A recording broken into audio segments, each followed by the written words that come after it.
Before I begin with the second video today, a brief explanation.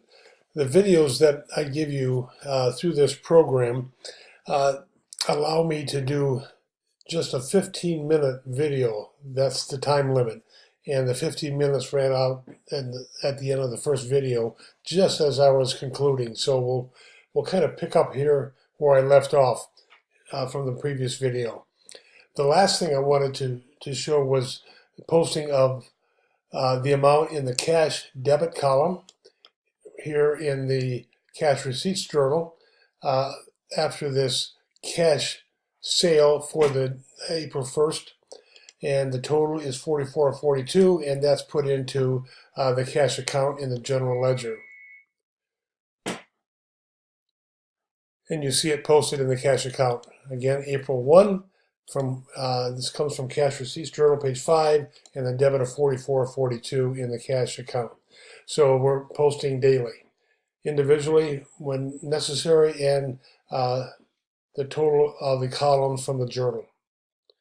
Now let's go back to the Cash Receipts Journal and get into the actual content of today's work. Let's assume that after making this sale, this cash sale on April 1st, the customer returned the item. Remember, this customer paid cash, so we credited sales and obviously credited sales tax. We had to charge the customer sales tax, and he or she paid us $44.42. Now the customer is returning it, and we are going to give the money back to the customer. So I'll show you how this works.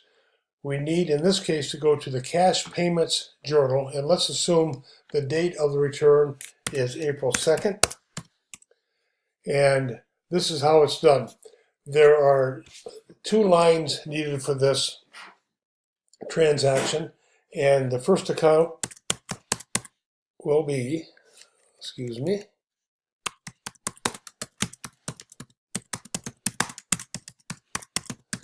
this new account called Sales, Returns, and Allowances.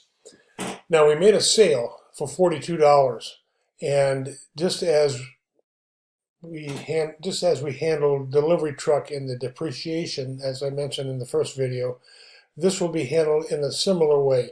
We don't debit sales, but we debit this account so that when we get to the balance sheet, we can see the total amount of sales made for April 1st and so on.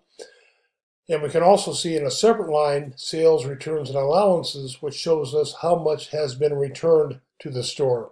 And that might be good information that the board of directors or the owner, the finance people might want to know. So we keep that separate. So we use this account, sales, returns, and allowances, and it will be debited by the amount of the sale.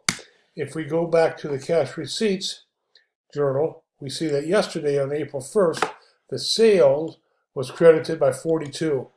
Now, in this entry, we are debiting the sales, returns, and allowances for the same amount, 42. But sales tax is involved as well. So sales tax payables is used. In the Cash Receipts Journal, yesterday, sales tax payable was credited. Somebody owed us, or somebody paid us rather, $2.42. Now we have to do the opposite in the fact that we are returning this money to the customer. So now we will debit the sales tax payable by the $2.42. And we'll see how that looks in the ledger when we do the posting.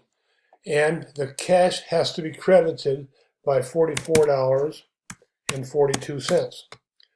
So that's how much money we gave back to the customer. We gave him or her $44.42 because that's the amount they paid us yesterday. They returned the item. The source document, let's say it's a check. Let's say we wrote a check to the customer. This would be a little bit unusual. Usually the store will give either actual cash back to the customer or a credit to buy something else. And that gets a little more complicated with the accounting of this kind of transaction, so we'll keep it simple. We'll just say that we wrote a check for $44.42 to return the money to the customer. So that's our source document here. So let's now post this. We have to post this transaction. Sales returns and allowances gets debited. So in the general ledger, we will find the sales returns and allowances. Here it is on the right of your screen. And the date was April 2nd of 19. And the reference was the journal page, which was cash payments journal page 4. So the reference would be CP4. And the debit would be for $42. And the account number, 4130, would be put back into the journal.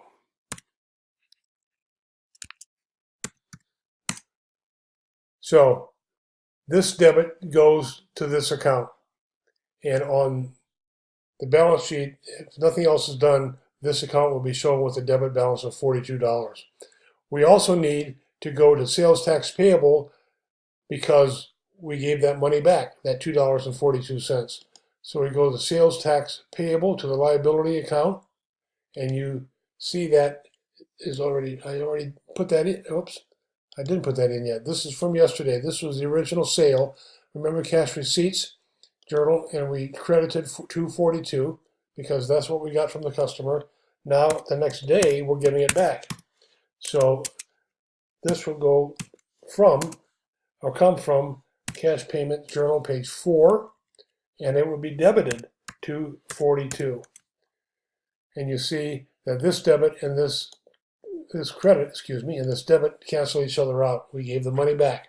So the account number 2150 is put back into the journal. So that part is done. And again, if we're posting every day, and this is the only thing that happened in this journal that day, then we would post a 4442 to cash. It says cash credit. We gave the money back, so we have to go back to cash. And April 2nd came from cash payments page 4.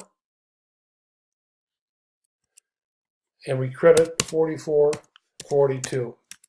And you see that leaves us with a balance that we started with. So yesterday we got 4442, and today we're giving it back. So it cancels each other out.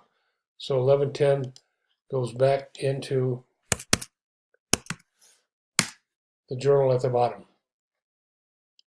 The last thing we might do, again, it's not required, but to clarify things, we have an explanation.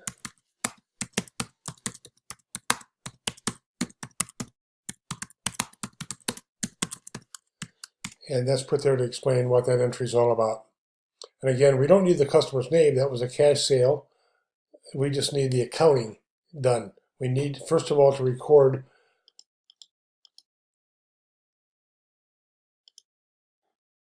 when the transaction was done back on April 1st, we had made a sale, and we added sales tax, and we received $44.42.